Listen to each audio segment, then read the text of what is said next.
Good morning student. ધોરણ 2માં આજે આપણે રિવિઝન કરીશું. તો સેમિસ્ટર 2માં ચેપ્ટર નંબર 9થી આપણે સ્ટાર્ટ કરીશું. તો તમારે ટેક્સ્ટ બુક કાઢવાની છે અને તમારી ટેક્સ્ટ બુકની અંદર જે આ ચિત્રો આપેલા છે તેને ધ્યાનથી જોવાના છે, બરાબર છે. તો આપણે સૌપ્રથમ મહાવરો જે છે તેનાથી સ્ટાર્ટ કરીએ. તો ચિત્રો ઓળખો, શબ્દો વાંચો અને લખો. તો તમને એક્ઝામમાં આ ચિત્ર આપી શકે અને બીજા 2 ઓપ્શન આપેલા હશે, બરાબર છે. તો તમારે શું કરવાનું છે, આ ચિત્રને ઓળખી અને ત્યારબાદ શું કરવાનું છે, નીચે તે ચિત્ર આગળ ક્લિક કરવાની હશે. જે સાચો શબ્દ હશે એ અને બી ઓપ્શન આપેલા હશે, તો કોઈ પણ એક ઓપ્શન જે સાચો હશે શબ્દ ત્યાં આગળ રાઈટની નિશાની કરવાની, એટલે કે ક્લિક કરવાની રહેશે. તો એમાં પહેલું ચિત્ર છે વેલ. શાનું ચિત્ર આપેલું છે? વેલનું. ત્યારબાદ શાનું ચિત્ર છે? પેનનું. તો પને એક માત્ર પે અને ન. એ જ પ્રમાણે ભેળનું ચિત્ર આપેલું છે. ખાવાની એક વસ્તુ છે આ, તો ભેળ. હવે આ ચિત્ર તમે જોઈ શકો છો પેટીનું છે, એટલે કે બોક્સ. તો આ રીતે પેટી. હવે આ ચિત્ર શાનું છે? ટેકરીનું. ટે, ક અને રને દીર્ઘઈ રી, એટલે કે ટેકરી. હવે આ ચિત્ર શાનું છે? જલેબીનું છે. શાનું છે? જલેબીનું છે. તો જ, લે અને બી. હવે આગળ આપણે જોઈએ તો ફક્ત શબ્દો આપેલા છે, તે ફક્ત તમારે વાંચવાના છે. તપેલી, રાકેશ, કેયુર અને ખેતર. હવે એની એક્સરસાઇઝ જોઈએ, એટલે કે સ્વાધ્યાય. તો એમાં આપેલું છે શબ્દો વાંચો અને યોગ્ય શબ્દ ફરતે સર્કલ કરો. જે સાચા શબ્દો હોય છે એ સાચા શબ્દની સામે આપણે વર્તુળ કરવાનું છે. તો અહીં શબ્દ છે પહેલો દેડકો, દેડકો અને દડકો. તો સાચો શબ્દ છે દેડકો. તો આપણે ત્યાં આગળ આ રીતે સર્કલ કરીશું. હવે બીજા નંબર પર જલેબી, જલેબી અને જલેબી. તો એમાં પ્રથમ નંબરની જોડણી જે છે તે સાચી છે. ત્યાં આગળ આપણે આ રીતે સર્કલ કરવાનું છે. હવે અહીં છે બહન, બહીન અને બહેન. તો આમાંથી સાચો શબ્દ કયો છે? ત્રીજા નંબરનો.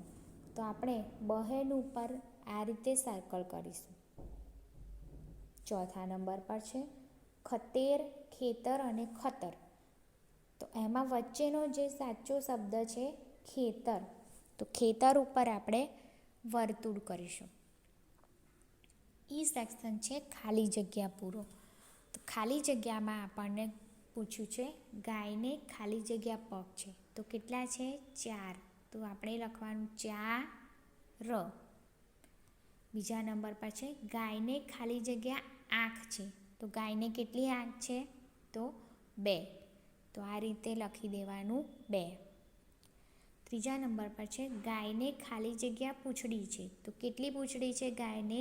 1. તો અનેક માત્રા એ ક. હવે છે યોગ્ય અક્ષર વડે શબ્દ પૂર્ણ કરો. તો એમાં ખાલી જગ્યા આપેલી છે ક અને રી લખેલું છે. તો સાચો અક્ષર આવશે ટે. તો શબ્દ બની જશે ટેકરી. એ જ પ્રમાણે બીજા નંબર પર શબ્દ બનશે સુરેશ. ત્રીજા નંબર પર દે લખી દઈએ તો આખો શબ્દ બને દેવળ. અને ચોથા નંબર પર આપણે કે લખી દઈએ તો આખો શબ્દ બનશે કેસરી. સેક્શન છે યોગ્ય સ્વર ચિહ્ન જોડી શબ્દ તૈયાર કરો. યોગ્ય સ્વર ચિહ્ન લગાવવાનું છે. એમાં પહેલો શબ્દ બનશે રમેશ. મને એક માત્રા લગાવીએ તો. ત્યારબાદ પન છે, તો પને આપણે એક માત્રા લગાવી દઈએ તો શબ્દ બને પેન. ત્યાર પછી કક. કક આપેલું છે તો એના બદલે આપણે એક માત્રા લગાવી અને ક લખીએ તો શબ્દ બને કેક. એ જ પ્રમાણે ભળ છે શબ્દ. તો અહીં આપણે ભ અને એક માત્રા લગાવીએ અને અળ લખીએ એટલે શબ્દ બને ભેળ. હવે ચેપ્ટર નંબર 10નું રિવિઝન જોઈએ. તો બધા ચિત્રો જોવાના છે અને એની નીચે જે શબ્દો આપેલા છે તે ધ્યાનથી જોવાના છે. હવે તમે જોઈ શકો છો અહીં શાનું ચિત્ર છે? વૈદ્યનું છે, બરાબર, જે નાડી તપાસી અને દવા આપે છે, એટલે તેમને ડૉક્ટર પણ કહી શકાય. તો વૈદ્ય એટલે ડૉક્ટર, વ બે માત્રા અને દ, વૈદ્ય. હવે આ જુઓ તમે ચિત્ર, શાનું ચિત્ર છે? પૈસા એટલે કે મની, પ બે માત્રા અને સને કાનો સા, પૈસા.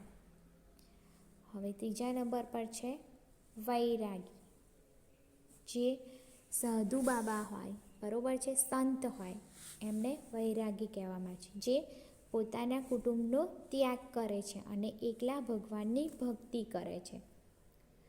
વૈરાગી બે માત્રા, રા અને ગી, શબ્દ બનશે વૈરાગી. હવે ચિત્ર તમે જુઓ શાનું છે? પપૈયાનું છે. શાનું ચિત્ર છે? પપૈયાનું છે. તો પ બે માત્રા અને યને રસ્વ યુ અને ઉપર અનુસ્વાર. હવે આગળનું ચિત્ર જોઈએ તો તમને જોઈ શકો છો ઐરાવતનું છે. તો અ બે માત્રા, રનેકાનો રા, વ અને ત. હવે એના પછીનું ચિત્ર તમે જુઓ શાનું દેખાય છે? પૈડું એટલે કે વીર. તો pane બે માત્રા પૈ, ડને રસ્વ ડુ અને અનુસ્વાર. તો શબ્દ બનશે પૈડું. પરીક્ષામાં તમને આવા ચિત્રો આપી અને 2 ઓપ્શન આપવામાં આવશે. જે સાચો ઓપ્શન હોય એની સામે તમારે રાઈટની નિશાની કરી દેવાની છે. હવે એનું સ્વાધ્યાય એટલે કે એક્સરસાઇઝ જોઈએ. તો એમાં આગળ આપણે જોયું એ જ પ્રમાણે બ્રેકેટમાં બધા આન્સર આપેલા છે.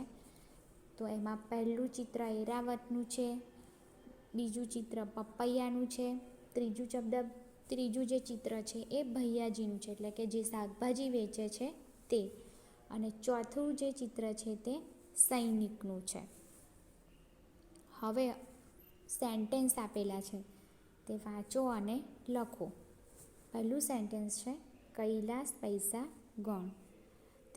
બીજા નંબર પર છે વૈશાખી પપૈયું ખા. ત્રીજા નંબર પર છે ભૈરવી તૈયારી કર. અને ચોથા નંબર પર છે વૈદેહી ગીત ગા. હવે ચેપ્ટર નંબર 11 જોઈએ. તો એમાં રિવિઝનમાં જોઈએ તો આગળ આપણે ચિત્રો જોયા એ જ પ્રમાણે ચિત્રો આપેલા છે. અહીં તમે જોઈ શકો છો કે ઘણા જે બાળકો છે એકબીજા પર રંગ ગુલાલ છાંટી રહ્યા છે. તો એ કયા ફેસ્ટિવલ વખતે આપણે રંગ ગુલાલ એકબીજા પર છાંટીએ છીએ?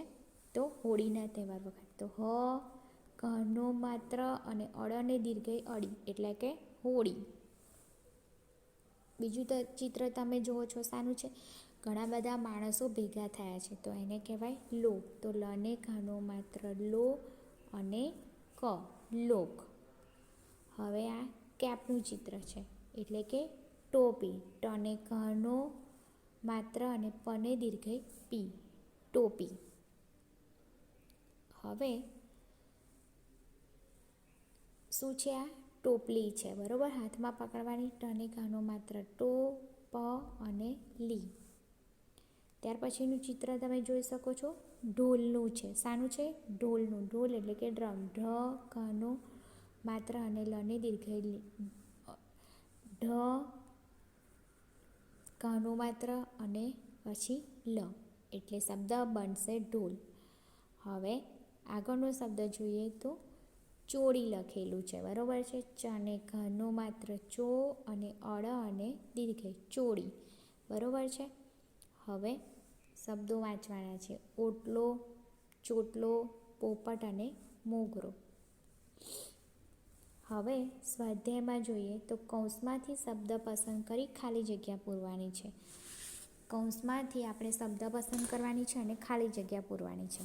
તો બ્રેકેટના બધા જ જે પહેલા શબ્દો છે આપણે વાંચીશું. કૂવો, ઘોડો, ગોટલો, ચકડો, ડંગોરો અને બોર. પહેલા નંબર પર છે દાદાનો ખાલી જગ્યા લીધો. તો શું લીધો? બાળકે ડંગોરો. તો અહીં આપણને આપેલું છે ડંગોરો, તો આ આપણે અહીંયા લખી દઈશું. બીજા નંબર પર છે આ કેરીનો ખાલી જગ્યા છે. તો શું છે? ગોટલો. તો ત્રીજા નંબર પરનો શબ્દ અહીંયા આપણે લખ્યો ગોટલો. ત્રીજા નંબર પર છે મને ખાલી જગ્યા ભાવે છે. તો શું ભાવે છે બાળકને?